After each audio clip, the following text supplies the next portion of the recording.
ओम नमः शिवाय। श्रावण माह महात्म्य 20वां अध्याय। आज के वीडियो में आप श्रवण करेंगे श्रावण मास में त्रयोदशी और चतुर्दशी को किए जाने वाले कृत्यों का वर्णन। ईश्वर बोले, हे सनत कुमार, अब मैं आपके समक्ष त्रयोदशी तिथि का कृत्य कहता हूँ। इस दिन 16 उपचारों से कामदेव का पूजन करना चाहिए।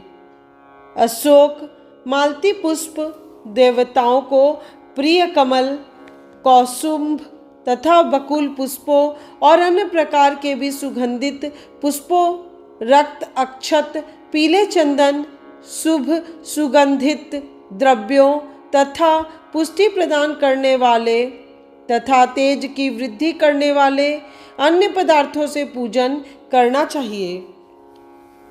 नैवेद्य और मुख के लिए रोचक तांबुल अर्पित करना चाहिए। तांबुल में चिकनी उत्तम सुपारी, खैर, चूना, जावित्री, जायफल, लवंग, इलायची, नारिकल बीज के छोटे छोटे टुकड़े, सोने तथा चांदी के पात्र, कपूर और केसर, इन पदार्थों को मिलाना चाहिए। मगध देश में उत्पन्न होने वाले श्वेत वर्ण पके हुए पुराने दृढ़ तथा रसमय तांबुल संबरासुर के शत्रु कामदेव की प्रसन्नता के लिए अर्पित करना चाहिए। उसके बाद मोम से बनाई गई बत्तियों से कामदेव का निराजन करें और पुनः पुष्पांजलि प्रदान करें। इसके बाद उनके नामों से प्रार्थना करें, जो इस प्रकार है। समस्त उपमानों में सुंदर तथा भगवान का पुत्र प्रद्युम्न, मीनकेतन, कंदर्प, अनंग, मनमथ, मार, कामत्म संभुत, झसकेतु और मनोभव, कस्तूरी से सुशोभित, जिनका वक्षस्थल आलिंगन के चिन्हों से अलंकृत है। हे पुष्प धनवन, हे संबरासुर के शत्रु, हे कुसुमेश, हे रतिपति, हे मकरध्वज, हे पंचेश, हे मदन, हे समर, हे सुंदर, देवताओं की सिद्धि के लिए आप शिव के द्वारा दग्ध हो गए। उसी कार्य से आप परोपकार की मर्यादा कहे जाते हैं। आपके दिग्विजय करने में वसंत की सहायता निमित्त मात्र है।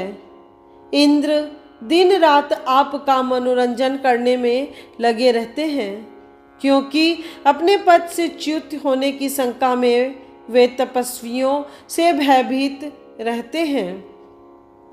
आपके अतिरिक्त दृढ़ मन वाला कौन है जो शिव जी से विरोध कर सकता है?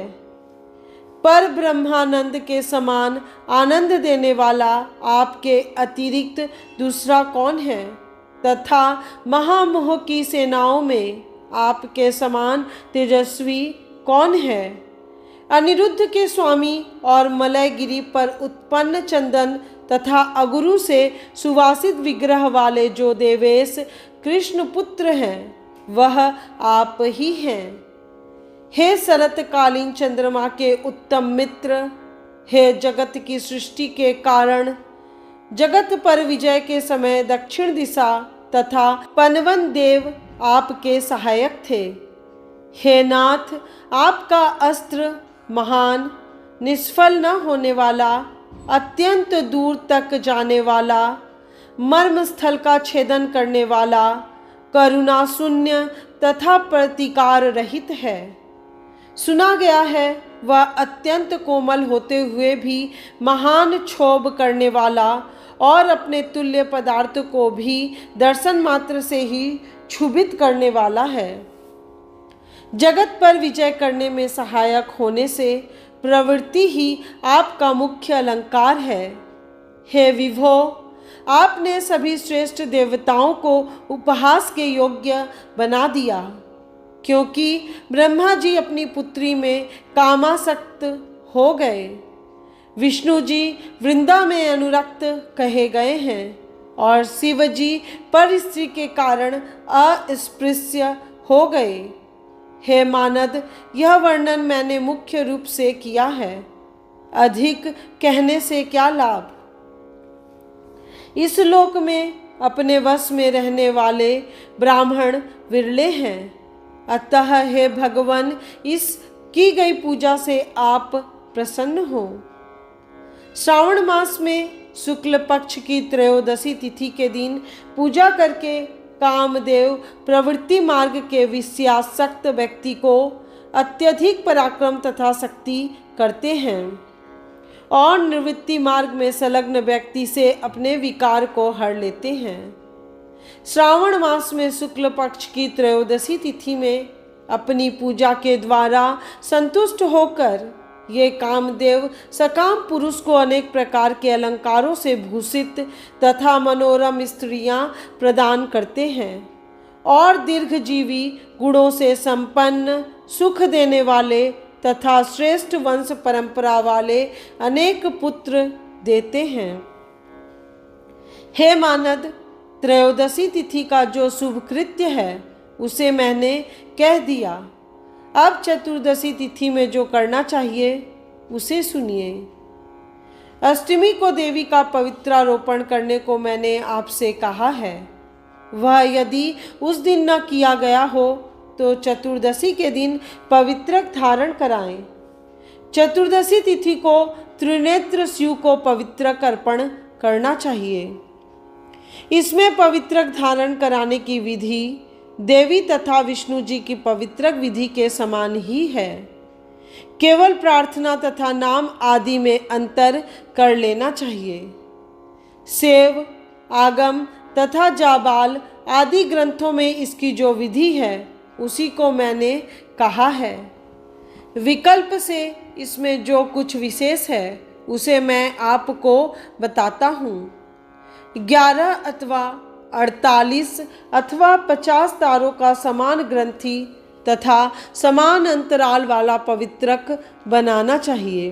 पवित्रक 12 अंगुल प्रमाण के, 8 अंगुल प्रमाण के, 4 अंगुल प्रमाण के अथवा पूजित शिवलिंग के विस्तार के प्रभाव वाले बनाकर शिव जी के प्रसन्नता के लिए अर्पण कर देने चाहिए।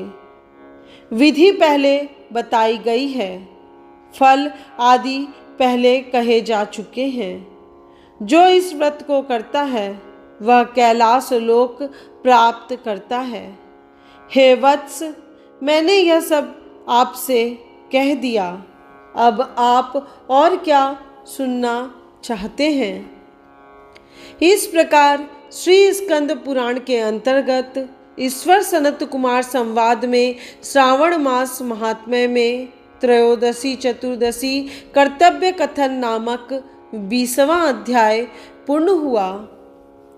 इस चैनल के अगले वीडियो में श्रावण मास महात्म्य 21वां अध्याय अवश्य सुनिएगा, जिसमें श्रावण पूर्णिमा पर किए जाने वाले कृत्यों का संक्षिप्त वर्णन तथा रक्षाबंधन की कथा का वर्णन किया गया है। यदि आज का वीडियो आपको पसंद आया हो तो वीडियो को लाइक करें और अधिक से अधिक लोगों को शेयर करें, क्योंकि ज्ञान बांटने से बढ़ता है।